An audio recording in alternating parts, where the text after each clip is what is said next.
everyone. How's everyone doing on this fine, lovely, beautiful Wednesday afternoon? As some of you know, I'm an Uber driver.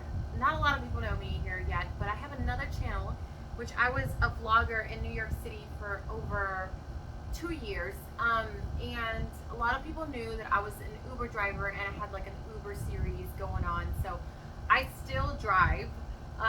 But now I'm also an actress, and so this is something that I've actually manifested to get back into the entertainment industry, and I'm really excited about that because I am fulfilling the dreams that I've always wanted to fulfill since I was a little kid. I just never thought that I was capable or that I deserved it. So now that I'm fulfilling these dreams, I'm just really happy about it. I'm really happy about it. I have already done 3 auditions, and I got one of the auditions, 1 out of 3, and the other 2 are still pending. I submitted my audition yesterday for a female leading role, and it's just moving on up, guys, moving on up. And the way that I've done it to manifest is to visualize the end. And I explained in my previous video that visualizing the end is the utmost important thing. It's at the utmost importance, okay?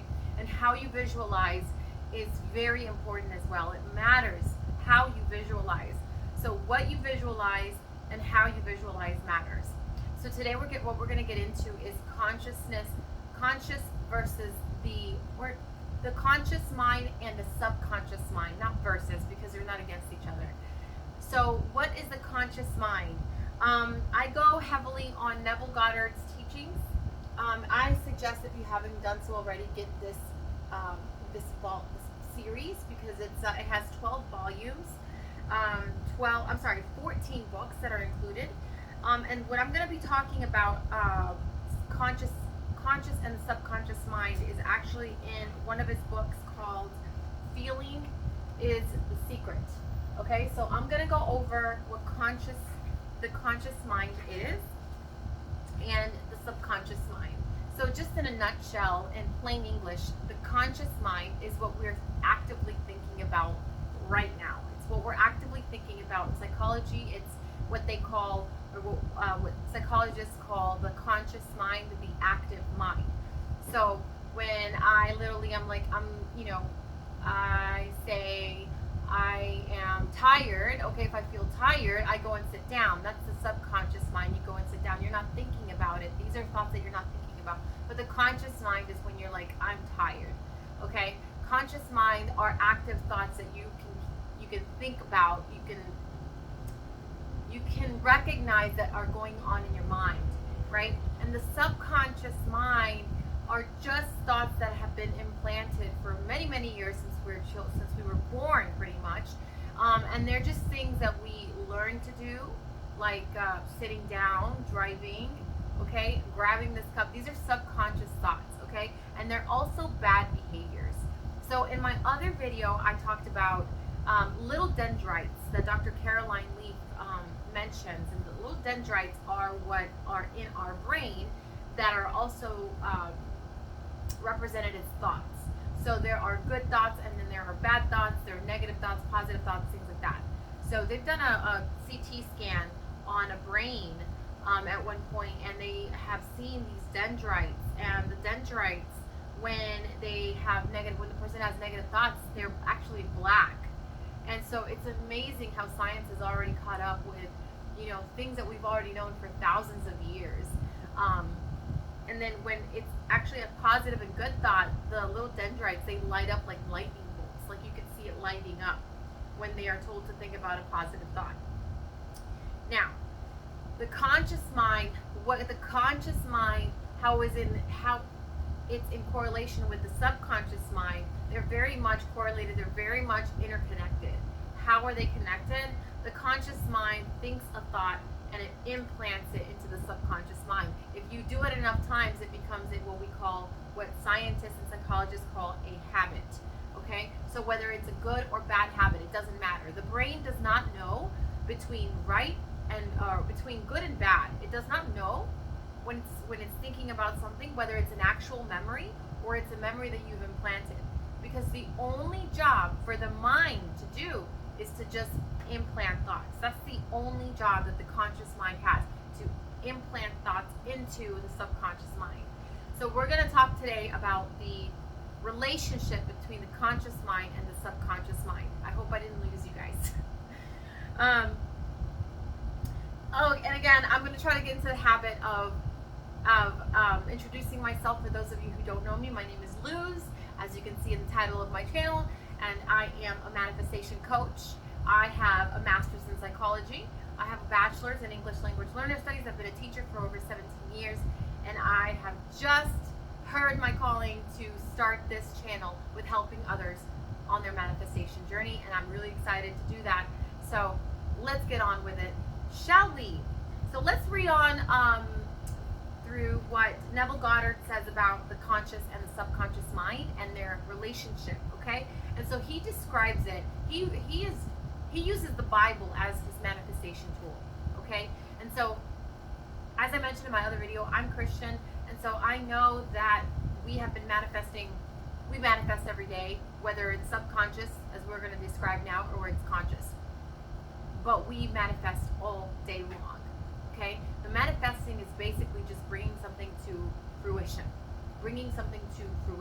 okay? Whether you manifested this life, whether you did it subconsciously or consciously, or whether you did it through, pressure from your parents or belief systems. They're called belief systems that we have been implanted with throughout childhood. All right. So let's get on with what Neville Goddard talks about with conscious and subconscious. So what I mean by he uses the Bible as a tool for manifestation, he describes what Paul says in the Bible with the man and the woman, the male and female be united as one. There is a Bible verse that talks about that. Now Neville Goddard describes the man and the woman as conscious and subconscious, okay? Because Neville Goddard described as the subconscious as the universe, or the God within. I don't know why I said that, but okay. So let me read this to you. The world and all within it is man's conditioned consciousness objectified. Consciousness is the cause as well as the substance of the entire world. So it is to consciousness that we must turn if we would discover the secret of creation. Okay? Knowledge of the law of consciousness and the method of operating this law will enable you to accomplish all you desire in life. Armed with a working knowledge of this law, you can build and maintain an ideal world. Okay?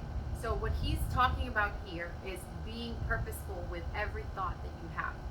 No thought should be left unturned. No rock should be left unturned. Every thought should be conscious and on purpose in order to build your ideal world, in order to implant into the subconscious, and the subconscious can push it out into reality and make it the ideal world that you want to have or to make of. Consciousness is the one and only reality, not figuratively, but actually. Okay, so this is consciousness. This is everything that we have, right? I decided to get this cup. If I just saw it, right, but I didn't believe that I deserved it, then I wouldn't have gotten it. It's my reality that I know that I deserve this cup. That's the reason why I have it today. It's as simple as that.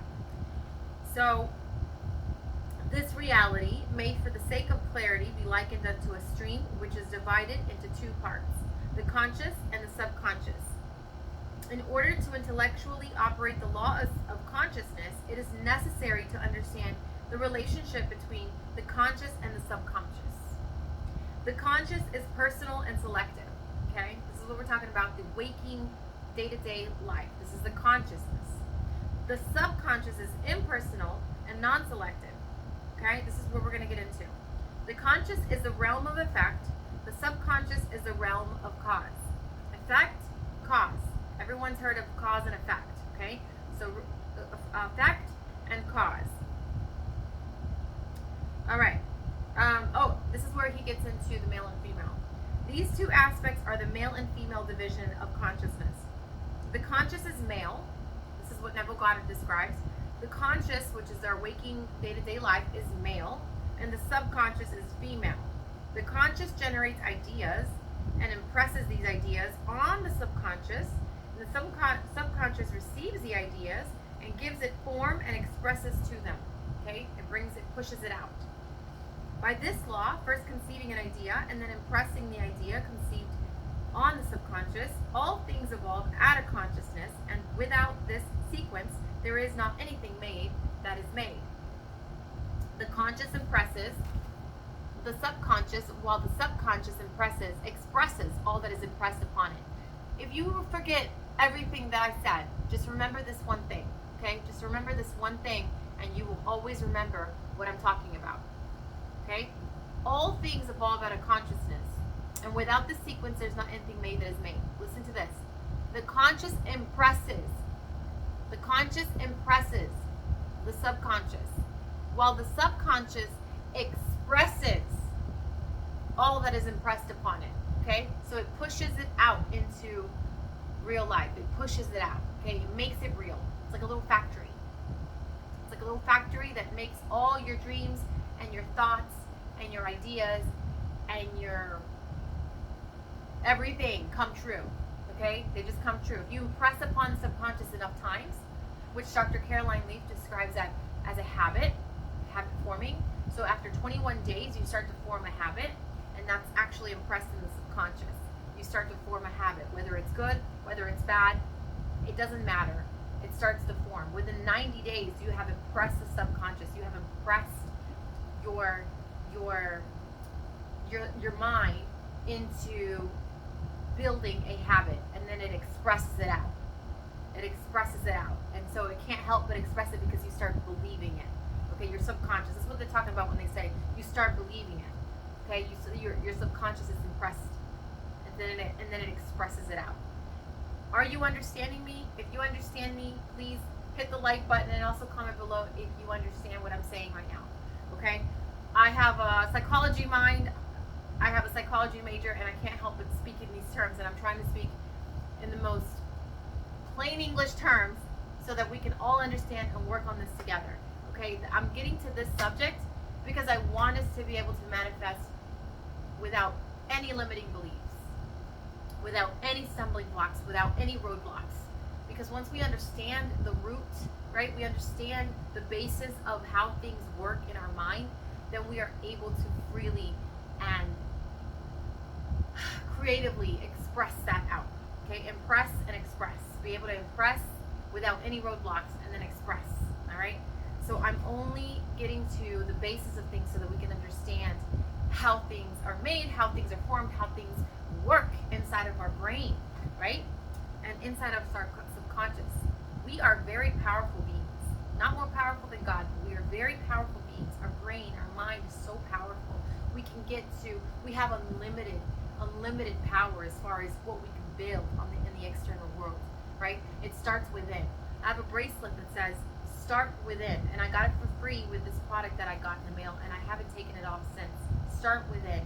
This is way before I started this channel, and I look at it every day, and it's like my manifestation reminder. Start within.